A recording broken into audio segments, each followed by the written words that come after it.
الرحیم الحمد للہ رب العالمین والصلاة والسلام علی محمد وآلہ الاطہار اللہم صلی علی محمد وآل محمد۔ عزیزوں روزہ داروں، آج چھٹے دن کی دعا اس طرح ہے۔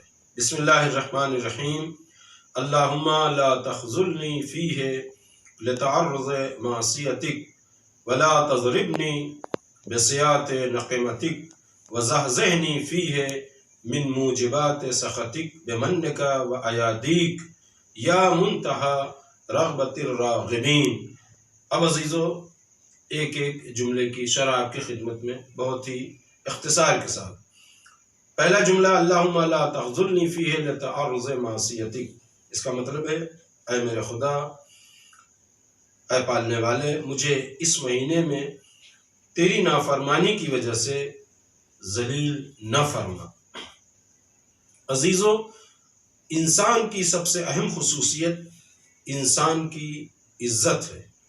انسان ایک ایسی مخلوق ہے جو فطرتاً اور طبیعتاً عزت و احترام چاہتی ہے، اور ذلت و رسوائی سے یہ مخلوق نفرت کرتی ہے۔ انسان اپنی پوری زندگی کی محنت اور مشقت کے نتیجے میں صرف عزت چاہتا ہے۔ قرآن میں متعدد مقامات پر عزت اور ذلت کا تذکرہ ہوا ہے، جیسا کہ یہ آیت کریمہ تمام حضرات کے ذہن عالیہ میں ہے۔ کہتے ہیں وَتُعِزُّ مَن تَشَاءُ وَتُذِلُّ مَن تَشَاءُ بِيَدِكَ الْخَيْرُ إِنَّكَ عَلَى كُلِّ شَيْءٍ قَدِيرٌ۔ تو جسے چاہتا عزت دیتا ہے، تو جسے چاہتا ہے ذلت دیتا ہے۔ بِيَدِكَ الْخَيْرُ، تیرے ہاتھ میں، تیرے قدرت میں نیکی ہی ہے۔ انک علی کل شیء قدیر، تو ہر شے پر قادر ہے، قدرت رکھنے والا ہے۔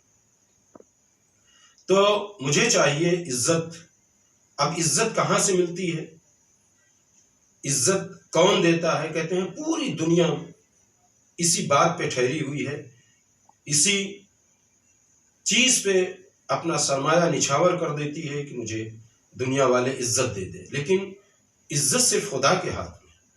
پوری دنیا اسی پر ٹھہری ہوئی، انسان اپنا سارا سرمایہ حیات عزت کے لیے صرف کر دیتا ہے، لیکن عزت کے معنی کیا ہیں اور عزیز کسے کہتے ہیں یہ بہت کم لوگ جانتے ہیں۔ عزت یعنی غلبہ، یعنی ہار کو قبول نہ کرنا۔ عزیز یعنی غالب۔ لیکن عزت وہ سرمایہ ہے جب تک کوئی خدا سے رابطہ نہیں کرے گا عزت نہیں پا سکتا۔ کچھ لوگ جھوٹی عزت کو عزت سمجھتے ہیں جبکہ وہ حقیقی عزت سے واقف نہیں ہیں۔ تو عزیزو، عزت کہاں سے ملے گی؟ عزت صرف خدا سے مل سکتی ہے۔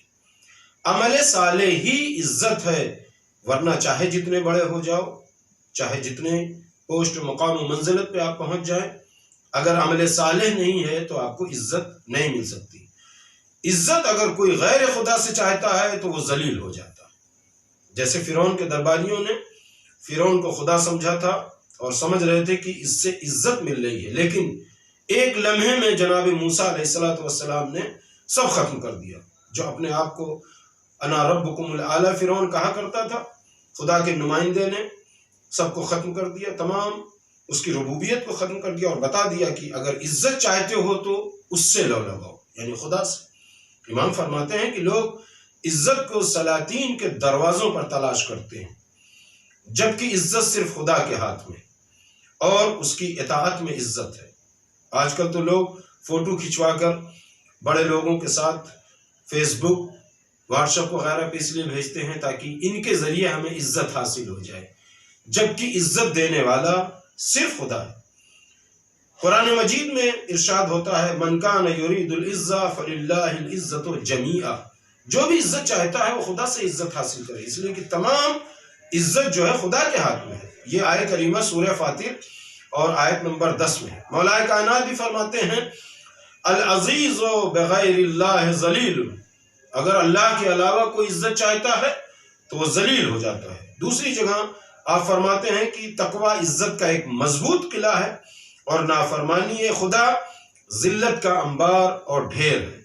جناب لقمان بھی اسی سلسلے میں اپنے بیٹے سے فرماتے ہیں جو لوگوں کے پاس ہے اس کی لالچ چھوڑ دو، عزت پا جاؤ گے۔ انبیاء اور اوصیاء اس بلند مقام پر پہنچنے کا سبب صرف یہ ہے کہ وہ لوگوں کے پاس جو موجود چیز ہے اس سے لالچ نہیں کرتے تھے۔ روایت بھی ہے کہ جو خدا کے پاس ہے اس کی لالچ کرو، جو لوگوں کے پاس ہے اس کی لالچ نہ کرو۔ اور عزت کے بارے میں امام سجاد علیہ السلام ارشاد فرماتے ہیں کہ اگر پوری دنیا ہمیں دے دی جائے ایک لمحے کی ذلت و رسوائی کے لیے تو پوری دنیا کو ہم نہیں لیں گے، لیکن عزت کو ہم عزیز رکھتے ہیں۔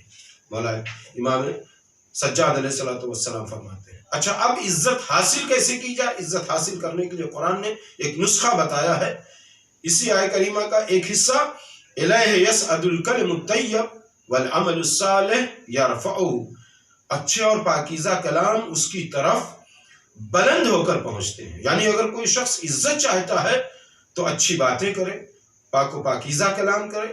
اور اگلا جز اس آیت کا، والعمل الصالح یرفعہ، اور نیک عمل کو وہ بلند فرماتا ہے۔ یعنی انسان اگر اچھی باتیں کرے گا اور نیک عمل کرے گا تو خداوند عالم اسے عزت عطا کرے گا۔ یعنی عزت حاصل کرنے کے لیے نیک اور پاکیزہ بات اور نیک عمل ضروری ہے، پھر عزت حاصل ہوگی۔ ورنہ اگر کوئی چاہے پیسے سے، دولت سے، تو پیسے اور دولت سے جھوٹی عزت تو حاصل ہو سکتی ہے۔ یہاں ایک گفتگو، ایک بات جملہ معترضہ کے طور پر، بعض لوگ سخاوت کر کے یہ سمجھتے ہیں کہ سخاوت سے ہم غریب ہو جائیں گے، جبکہ عزیزو سخاوت سے کوئی غریب نہیں ہوتا، اسراف سے غریب ہوتا ہے۔ اگر سخاوت کی جائے، سخاوت ایک اچھی صفت ہے۔ بعض لوگ خرچ کر کے سمجھتے ہیں کہ ہم غریب ہو جائیں گے، لہٰذا کنجوسی کرتے ہیں۔ مولا کائنات نے بہت اچھی بات کہی ہے نہج البلاغہ میں، آپ نے فرمایا کہ کنجوس کل کے خوف سے کہ کل ہم کہیں فقیر نہ ہو جائیں، اس کی شکل و صورت اور اس کی وضاقتہ، اس کی حالت آج ہی فقیر والی ہو جاتی ہے کنجوس کی۔ اگلا جملہ، وَلَا تَضْرِبْنِ بِسِيَاطِ نِقِمَتِكَ، اور مجھے اپنے انتقام کا تازیانہ نہ مار۔ اگلا جملہ، وَزَحْزِحْنِي فِيهِ مِن مُوجِبَاتِ سَخَطِكَ بِمَنِّكَ وَأَيَادِيكَ، اپنے فضل و عطا اور احسان کے واسطے اپنے غضب کے اسباب اور موجبات سے مجھے دور رکھ۔